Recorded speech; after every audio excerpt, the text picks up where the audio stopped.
Beak Yisu, our protagonist, answered the phone interrupting his construction work. It was his brother who called because he wanted to see him after a long while. Beak Yisu tried to make him understand he was busy, but his brother insisted and said he'll be there himself to see him. But this scene, that was already messy enough, is interrupted some kind of explosion that blew a lot of the workers up. It turns out these weren't simple workers, but hidden members of the North Korea operations team, and the protagonist was its leader. He had 4 years of experience infiltrating on long-term at North Korea. One of the freshmen still alive was hurt, so Beak asked him to stop the bleeding while he took care of the situation, that it'll only take 30 seconds. It was a North Korean that made all that mess, a member of the Nampa operations, but the protagonist easily took care of him and after that asked them to finish the issue because he had to go to a date. One of them asked what they should do if someone asked what they were doing. They should pretend they were working. Beak Yisu went to his brother's hotel to see him. To avoid he went see what he was doing. The receptionist didn't want to let him get inside because it was, supposedly, full. But he actually didn't like his worker look. Anyway, when his brother saw him and called him, they didn't have any choice but letting him in. The scene abruptly changes and what it seems to be a worker, furious because, somehow, the frozen bacon's company that had been saved for 3 months and a half was pigs. He was with a colleague drinking and eating, thinking how he should have gone with the leader's group because they'll probably eat better meat. Then, someone arrived, but sadly it wasn't the leader, it was their chief. He explained the leader will be absent because he had some personal issues to attend. Suddenly, his tone of voice changed and said their project was over and their special mission to solve. He shot at one of them on the head, killing him right away. Armed soldiers started coming out of a lot of trucks. It was a blackout. Meanwhile, the protagonist and his brother were having a peaceful dinner where the oldest was trying to convince him to work together. He was on a good business, so he didn't feel comfortable with his brother being badly paid. He said things about safety first and asked if soldiers now were doing everything they could to support people these days. But Beak wasn't really paying attention, so he said he'll think about it, about the public support, and when his phone rang, he took the chance to leave the conversation. He went to the bathroom and answered. It was one of the members of his team. His voice was weird, and he wouldn't stop asking if he ate expensive meat and that, because he ate too much cheap meat he was now feeling bad. But Beak wasn't a fool, he knew there was something wrong. He asked him to stop playing and to go straight to the point. So he said they had been sold for the section's chief. Beak was about to go right away but the member told him to run away because otherwise those boys will find him soon. And after saying that, the phone call was off. On the other hand, a suspicious man tried to get into the hotel, and when the receptionist tried to stop him because, again, they were full, it cost his life. With a quick movement, the man cut off his neck. Beak's older brother was already losing patience waiting for Beak, so when he heard some noise he immediately asked why it took him so long. But it wasn't him. Beak was running to his brother but he didn't make it without running into these men first. Once they recognized him, one of them ordered the others to go after him. But they didn't count with Beak's strength. He managed to dodge their attacks and, with amazing quick movements, he counterattacked, killing one after one. But his lucky wouldn't last forever. The last thing we see on this scene is a cut one of them did on his shirt. After that we see one of the men told to the chief they sent a squadron to take care of Beak Yisu. But he knows how strong he is and asked to send more and more because it wouldn't be enough. And while he says that, we get a beautiful picture of the protagonist who had easily killed all of them. On the other hand, the big brother wasn't as innocent as we thought, because once Beak got to where he is, we see he managed to kill all the men as well. After lamenting for killing them so fast, he heard someone was giving orders from an object to kill Beak Yisu as soon as they saw him. But it was too late. Once the brothers met, they left the place immediately. At the car, Beak explained everything to his brother, that he wasn't an ordinary soldier but part of the smart forces, and his work was to go to North Korea to kill people. Yisu asked his brother to stay away from him, because those people were dangerous. They will follow him until they kill him, so it will only end once he was dead. But his older brother was, again, smarter than he thought. The car stopped and they got into some kind of funeral. What Yisu didn't know is that it was his. While he was convincing him that it'll work and it was a good idea, a dark truck got there and we see there's suspicious people inside it. One of them that looked like the leader told them this was their last mission before they joined the camp, and that he didn't know if Beak Yisu was actually dead, so they should open the coffin's door to see if it was actually him. The guard of the funeral sent them, aggressively, out of there, criticizing his sports clothes on a funeral. But the men easily let him on the floor, and while they're fighting, we're told they're part of the 2nd North Korea's army, Manhwa. They were almost getting there, but the security's chief of the Tisan organization, where Yisu's brother is the chief. He was way stronger than the others, so when they tried to punch him, he received the blow but he didn't even move. After, he took the men from his mouth and broke some of his bones, only with his hands. Looking at this, the others now knew who they were facing and decided to attack all at once. One of them managed to land one blow but, however, this didn't cause any damage. The security chief alone took care of all of them with amazing strength, throwing them to the floor with incredible blows. Their leader that was still on the truck came out of it and tried to apologize, saying it was some kind of mistake. Then he showed his card. He was Yasu's chief, so they let him in. The bastard got what he wanted. Now he will only have to open the coffin's door to see if Yasu was actually dead or not. Meanwhile, Yasu told his brother how the chief of his group betrayed him and everything that happened. His brother, worried, asked if he wanted him to take care of him, to give him a lesson or something. But he said that he'll take care of him himself using his other brother. And with this last comment, the scene goes back to the funeral where we see the one that took the chief. There was actually Yasu dressed up.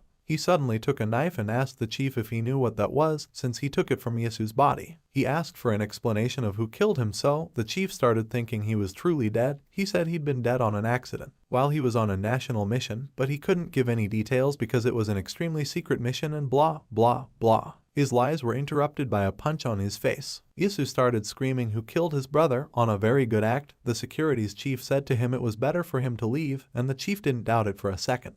Then we're back with brothers. He's trying to convince Yasu to stay there with him. He was alive and didn't have to work anymore. They could work together and have a good life. But he didn't want the life of a gangster, so he left his brother behind. However, his brother was worried about him, so he sent his security chief and his men to follow him and protect him. And it's a good thing he did because, before the scene changed, we see there's someone following the protagonist with a knife. Now we're with the bastard, Yasu's chief, and we're introduced to his daughter. She's a cute young lady, and she probably ignores all his father's business, since they seem to have a good relationship. She admires him a lot, thinking he's a good chief of the smart forces. On the other hand, Yasu's brother wanted to get out of the hotel, but his security cute woman didn't want him to go out alone without the whole security team that was outside following Yasu. But he convinced her to go out together and tell everyone she was his sister. When they were going down on the elevator, he started saying to everyone she was his sister, and, for some reason, he asked to one of the men there if she was cute. The men got nervous and said she was, and we see now why he asked him that on the first place. After that trick question, he asked if he was from the Jang's army, and the men didn't have to answer. He showed his true self when he attacked him with a dagger. He took his knife from the girl's leg, and then they both started fighting on the elevator on an epic scene. His dagger was too short to be able to hurt him since he had strong army's clothes. Then, the man went to attack Sua, the girl, and even though she was good fighting, she was about to be very hurt by him. But Yasu's brother went there to save her, putting his shoulder between her and the man, and also getting quite hurt on the action. Another man appeared there and both Sua and the director fought against them, defeating them successfully. When they got out of the elevator, the guards saw them hurt and asked if he was okay. But the director was a badass and didn't care about that. He only wanted a cigarette. He asked for one to the guard, but this one, instead of doing it, he stabbed him with a knife and unmasked himself. Something was going on there, and not only in the elevator. He asked Gao, the security chief, to put Sua safe while he took care of the situation. It turns out it was all a plan of the assassinator of the special forces and the mastermind, Ghost. He already knew our director, Dokyung, so this will be a friendly fight. Ghost asked him if Yasu was actually dead, and Dokyung asked if he was kidding, that even his section's chief went to the funeral. But they weren't understanding each other quite well, so he asked again, with a more serious tone, where is Beak Yasu? Dokyung's hurt was worse than he thought. He'll have to take care of him fast or otherwise. The scene changes and we see Yasu saw the men that was following him and stopped him with one blow. If he had been sent by the Chief Jang to verify if he was dead or not. The men said that yes, and also, he wasn't surprised seeing him alive. He couldn't just die like that. And when he talked, Yasu recognized him. It was Kshen, a member of his section where he was the leader. He had been the only survivor. He asked for forgiveness, feeling guilty for what happened.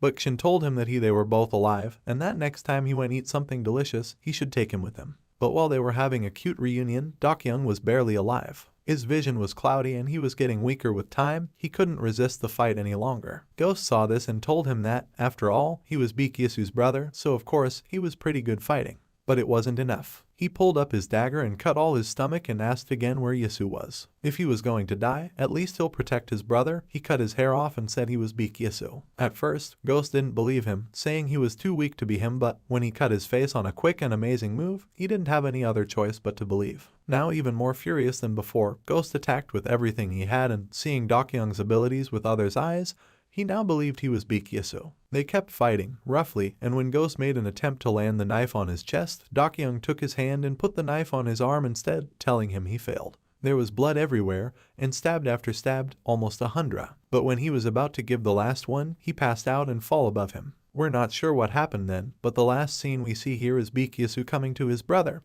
who's on the floor. And while he screams of pain for what it seems to be his brother's death, Ghost screams of joy because he did it. He killed Beak Yisu. We definitely know he died when we see Gao and Sua are discussing Dokyung's absence and saying how they need to name a new chief Kunwum. But Gao is struggling to make that decision, saying Tisun, without Beak Dokyung, can't be called Tisun anymore. But Sua tries to put him together, reminding him that even though the situation of the director was like that, they should everything they could to keep Tisun alive. But Gao was too sad to be strong and started crying, saying there's no one who could replace Dokyung. On the other hand, Yisu is talking with Kshin, telling him the injuries on his brother's body are made for a trained bastard, and assumed it was someone hired by Jang's direction. Kshin asked him what he wanted to do and he said they will find the responsible and kill them all just like they did to them, while tears came out of his eyes. The scene goes to Pangyo Techno location where the T1 Tik CEO, T1 Kim, is asking if there's nothing there to eat and saying how much he hates Pangyo. T1 was torturing someone in order to take information out of him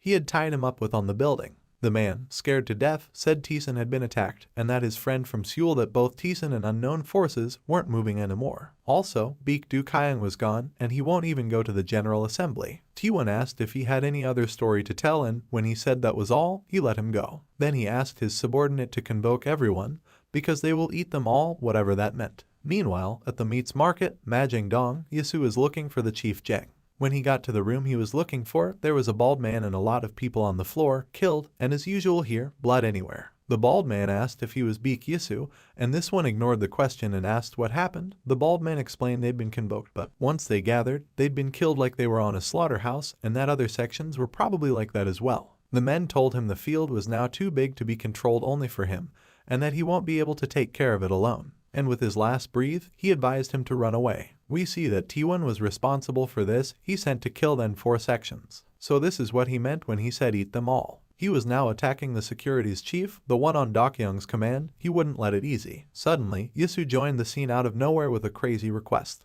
He said he couldn't take revenge for his brother alone, so he needed Tisun. And just like that, he asked him to give Tisun to him. Gao couldn't believe he was asking for that. But because they weren't alone, Tiwian interrupted them saying that Yisu wasn't the only one busy and that he also had business to do there. But Yisu wasn't in a mood for plays and quickly shut him off with a blow with what T1 thought he was Dokyung. Not only him, but everyone thought he was Dokyung, and they all started asking for help to their director. Seeing this, Gao said to Yisu that, if he wanted Tisun, he will have to become an Beak Du Kyung. The next scene we see is Sua is explaining some techniques to Yisu, and also explaining everything about the General Assembly. It's a meeting between chiefs of the criminal syndicates, the biggest in Seoul. The meaning of the meetings is to avoid conflicts between the organizations, to promote cooperation, but it ends up being a group that awaits only one motive to get some advantage. That's why he needed to go there. However, Sao didn't feel comfortable with him pretending to be someone else only to save Tisun. But he insisted on it because that's the only way he had of getting revenge. It doesn't matter if it's Tisun or the General Assembly, he'll put everyone on his foots, now looking like Dokyung. He had even done his tattoos. The scene changes and we see there's a men talking to others, saying the Chief Jang had probably worked very hard, and the results were amazing. It was Cho Won-ho, the commissioner of Seoul's police. The chief said the work was easy thanks to the police help, because all of those boys were doing things together. They started discussing all their plans and everything they'd done until now. Won-ho complained because the chief's actions got big consequences on the assembly and also because he almost destroyed Tisun organization. But this one answered he was confusing his work there. His paper on the project was of commissioner of the police and what they needed was public power. So if he didn't like his role, he better leave since a lot of people would like to be on his place. While he said that, he took his badge and threw it. The police's subordinates, seeing this, went to the chief to put him on his place, but he easily let them on the floor, killing one of them. Losing his patience, he pointed him with a gun and asked if he wanted to join his subordinate. This one got scared and told him he was and that he'll take care of the meeting. And while he was leaving, the Chief Jang said he'd like to see Dokyung himself. On the other hand, we see the director of another big company asked if Dokyung had been killed and also that he didn't deserve to be part of the assembly. They kept talking about a bunch of stuff, but what really matters is what happened later. Dokyung got into the meeting. No one could believe he was there. They all thought he was dead. One of the directors asked him where the knife landed on him and how could he be alive after that, because it was suspicious. But he ignored him and said that if he wouldn't use the chopsticks because he'd rather eat like an animal, then he'll use them. But then they changed the conversation to his brother's funeral. One of them asked if it was hard to lose his brother and another one said he heard it was a very loud funeral, that even there was a swords fight. But the real question they wanted to ask is if he truly was able to be a part of the assembly now. The protagonist answered that if they were so worried they should help, and after he asked why they kept talking about Tison and if they thought the assembly could do that. This made feel one of the directors as he wouldn't help them anymore. And answering his thoughts, Dokyung said it, from now on, Tison won't be a part of the General Assembly. He left the meeting, with the assembly now as an enemy, but he had a plan. One of the directors talked about the funeral, and of course they'll knew that because it was announced, but how could they know about the stabbing Dokyung suffered if that happened inside Tison? There was a rat inside the assembly, and before putting all of these directors on his foots, as it was the mean plan, he'll destroy this rat. He already put a bait for they. Now Yisu was going back on his car. Some cars ambushed him, making him stop. It was one of the directors of the assembly.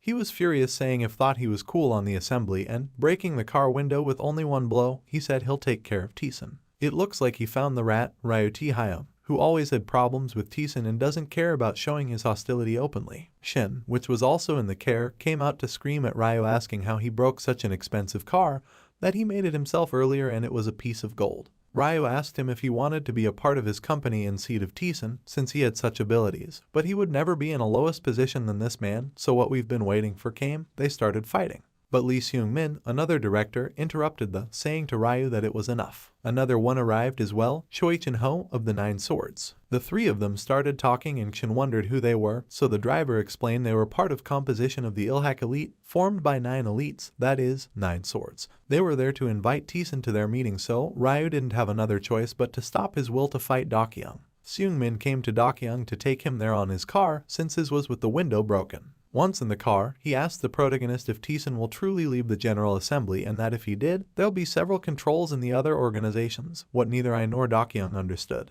He said that the assembly wasn't more than controls and competition between organizations, and you'll need strength to survive there. Dokyung wasn't understanding his point, so he asked what he meant and he confessed he needed strength. On the meantime, Jinwoong is talking with Choi Chin-ho, and this last is telling him to come to Ilhak since he's family of the district. But Jinwoong answered his organization was Tison, that was his place. But Chin-ho insisted because Tison wouldn't last, this was actually his last day. And with his information, we see the director Baek Dokyung is received for a man that tells him, from now on, he'll be received by the 9 Swords. It turns out, Seung-min was the rat. When Dokyung comes out of the car, he starts fighting with everyone there. And if he's able to beat the 9 Swords, he'll be able to destroy the entire Seoul. We see a flashback where Seung-min Lee is talking about Tison with another director, saying it's not what it used to be, so Ilhak should be first now. So it's there where it's decided to take Tison down. Now we're back at the present, where the protagonist punched the one from the 9 Swords that received him. He asked if he had the intention of get rid of him to take Tison down,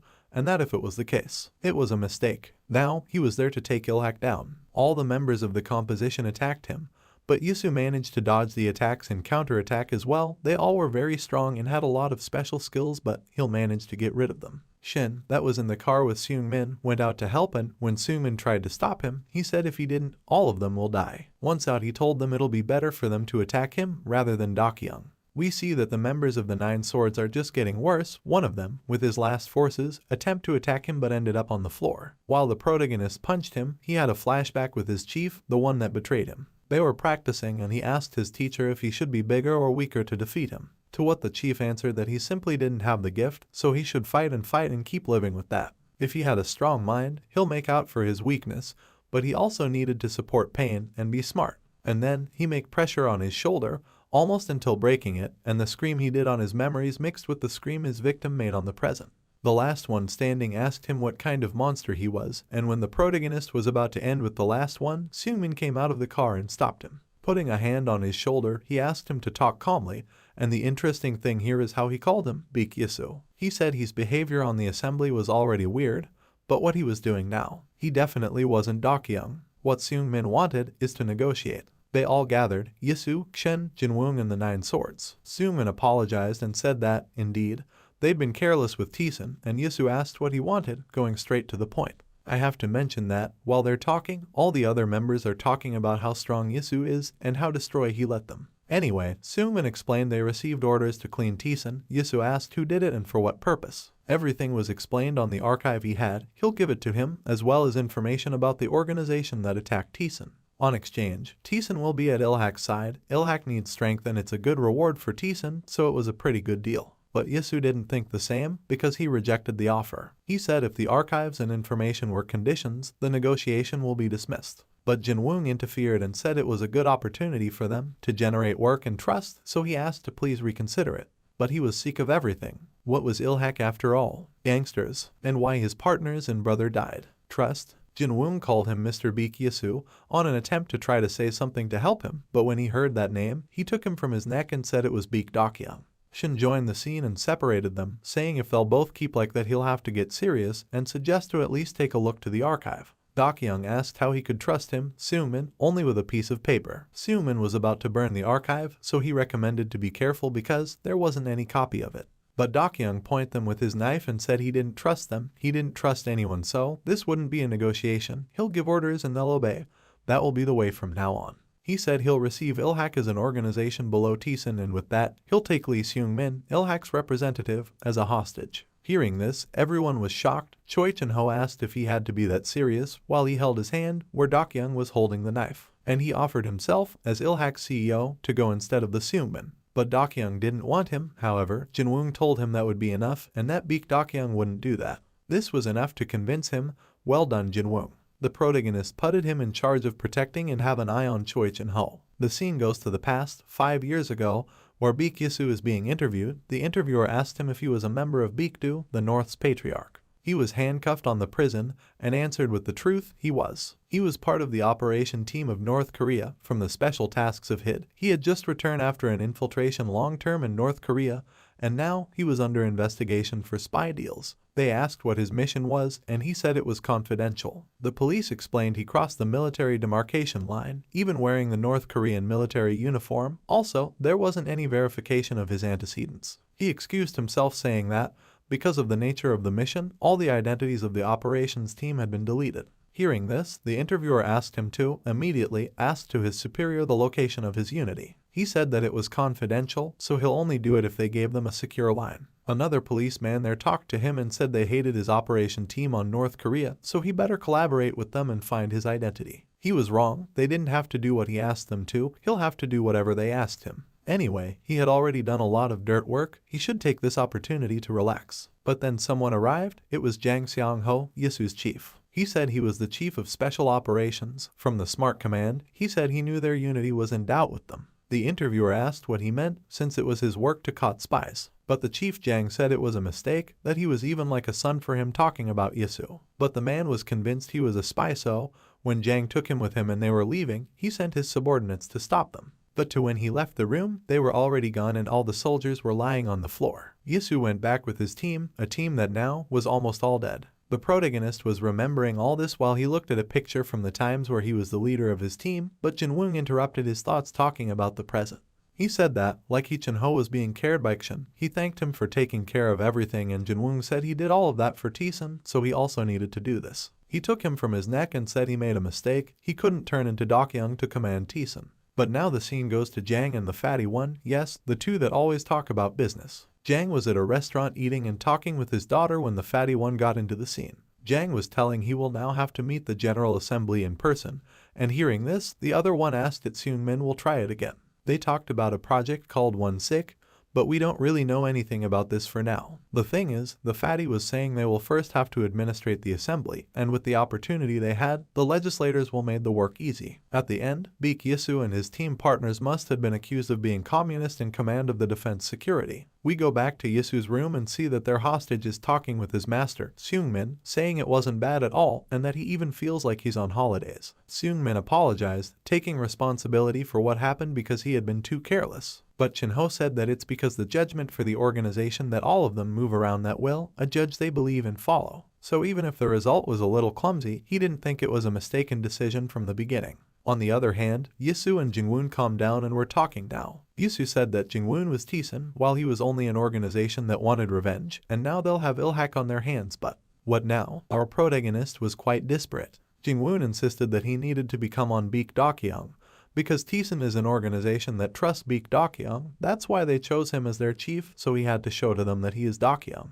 Even though they were talking nicely, they didn't seem to agree, so they ended up fighting. Yisu started the fight trying to punch his face, but Jingwoon wasn't bad at all and dodged the attack with amazing speed. The fight reduced for a while to 2 people punching each other as well as dodging attacks. But there was one superior, and that was Yisu, so at the end, who was on the floor was Jingwon. Beat Yisu leave with Kshin and told him they will now do things on their way. They'll create a new organization with talented kids. He asked him to call the kids he mentioned before because they're professional and to do it all in only 1 week. And also, he sent him to organize a general assembly in only 1 week.